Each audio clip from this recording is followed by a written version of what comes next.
Journey అంటే 2021లో అనుకుంటా అయింది. అదే 2021లో స్టార్ట్ అయింది. సో ఏప్రిల్లో కెనడాలో స్టార్ట్ అయింది. అయ్యో మీ రాక కోసమే నేను వేచి ఉన్నా. ఎంత క్యూట్ ఉన్నది. హాయ్ చేసారు. నువ్వు నీకు టాస్క్ ఉంది, నా మెహందీలో నీ పేరు వెతుక్కోవాలి. 2 నిమిషాల్లో నిశాంత్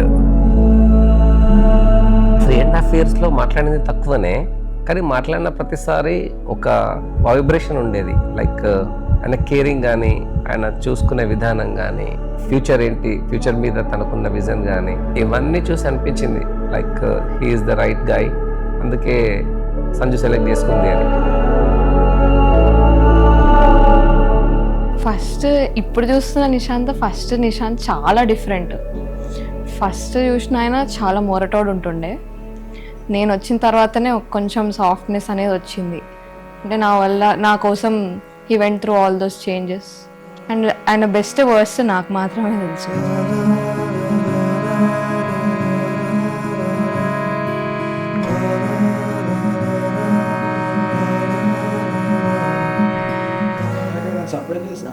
హాఫ్ మంత్ యానివర్సరీ అప్పుడు ఇట్లా ఫ్రెండ్స్ బర్త్డే పార్టీ అని చెప్పి తీసుకెళ్ళి ఒక బ్యూటిఫుల్ ప్లేస్ కెనడాలో, ఒక లేక్, ఒక ఆర్చ్, అంబర్ బే బ్రిడ్జ్ అని ఒక పాయింట్ ఉంటుంది అనమాట. అక్కడ నుండి డౌన్ టౌన్ స్కై లైన్ అంతా కనిపిస్తుంది.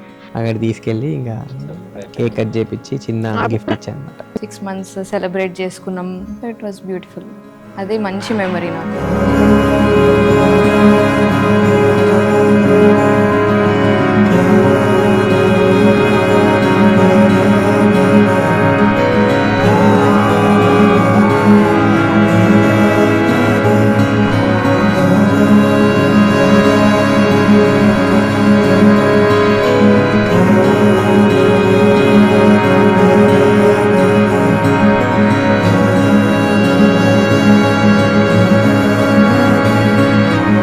ఎవరైనా కూడా వాళ్ళ పార్ట్నర్ని చూస్ చేసుకునేటప్పుడు షార్ట్ అండ్ స్వీట్ లాగా కాకుండా ఎవరితో అన్నా ఫిక్స్ అవుతుంది లైఫ్ లాంగ్ లాంజిటివిటీ ఉండాలని నాకు అనిపిస్తుంది.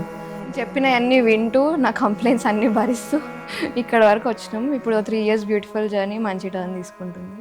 Very excited about it.